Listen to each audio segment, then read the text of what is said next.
अस्सलाम वालेकुम वरहमतुल्लाहि वबरकातुहू। Welcome back to my channel. ये जो खूबसूरत महीना हमारे दरमियान चल रहा है, इंशाल्लाह day by day interesting topic पर बात की जाएगी। चलिए आज के टॉपिक स्टार्ट करते हैं। आप सल्लल्लाहु अलैहि वसल्लम का फरमान है, जो ज़िलहज के ये 10 डेज में इबादतों का शुमार बढ़ा लेता है, अल्लाह रब्बुल इज़्ज़त इसकी दुआओं में बहुत ज़्यादा कबूलियत रखता है। अल्लाह रब्बुल इज़्ज़त को ये 10 डेज की इबादतें इतनी पसंद आती हैं कि आम दिनों से जो इबादतें हम करते हैं उससे कई ज़्यादा अफजल, कई ज़्यादा रहमत और बरकतें वाली होती हैं। मुझे उम्मीद है कि हम अपनी इबादतों में और अपने ज़िक्र को बढ़ाया करेंगे। जज़ाकल्लाहु खैर। अस्सलाम वालेकुम। आज के नए टॉपिक पर बात करते हैं। चलिए स्टार्ट करते हैं। बहुत सारे लोगों के क्वेश्चन होते हैं कि और ये सवाल होता है कि हमेशा सिर्फ मालदार ही कुर्बानी दे सकता है। तो सुन लीजिएगा, शरीयत के हिसाब से बात करते हैं। जो कोई शख्स के पास रहने के लिए घर हो और उसकी इस्तिताअत इतनी हो, वो इतना कैपेबल हो कि 425 ग्राम और 285 मिलीग्राम सिल्वर हो और 20 ग्राम गोल्ड का ओनर हो, तो उसे कुर्बानी देना वाजिब है। और फिर इनके बराबर कीमत वाली चीजों का मालिक हो, इन पर कुर्बानी फर्ज है। हाँ, अगर वो कर्जदार है तो इन पर कुर्बानी फर्ज नहीं है।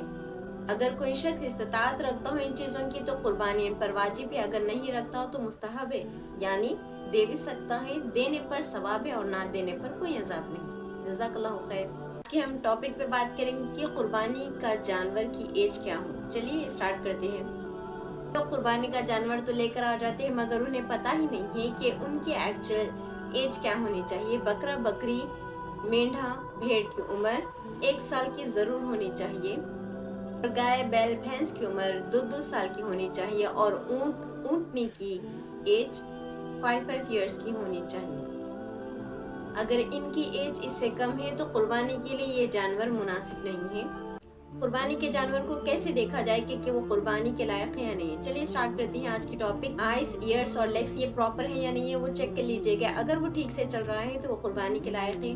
हाँ, अगर उसके ईयर्स या फिर सींग बचपन से ही नहीं है तो उसमें कोई पाबंदी नहीं है, वो कुर्बानी के लायक है। वो बचपन से ही अगर वैसा ही है तो आप खरीद सकते हैं। अगर उसकी सींग टूटी हुई हो तो आप बिल्कुल इसे बाय ना करें। जज़ाकल्लाहु खैर। अस्सलाम वालेकुम वरहमतुल्लाहि वबरकातुहू। कुछ चीज़ों को जान लेते हैं। ज़ुबा करने से पहले किन चीज़ों का ख्याल करना चाहिए।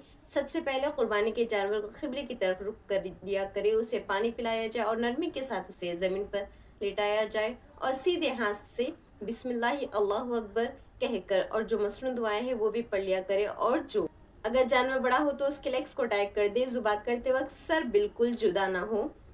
3 डेज भी हम कुर्बानी दे सकते हैं, 10, 11, 12, बट 10 को देना बहुत ज़्यादा अफजल है। अगर किसी वजह से नहीं दे सकते तो ये 3 डेज में भी हम कंप्लीट कर सकते हैं अपनी कुर्बानी। अगर इन 3 डेज के अलावा भी हमारी कुर्बानी ना दी जा रही हो तो उस जानवर को आप खैरात कर दें या फिर उसकी कीमत अदा करें। अगर आप सल्लल्लाहु अलैहि वसल्लम फरमाते हैं, बीबी फातिमा, ए फातिमा तुम सामने हो जाओ, जब तक ये ज़ुबा किया जा रहा है तुम्हारे सारे गुनाहों को माफ़ किया जाएगा।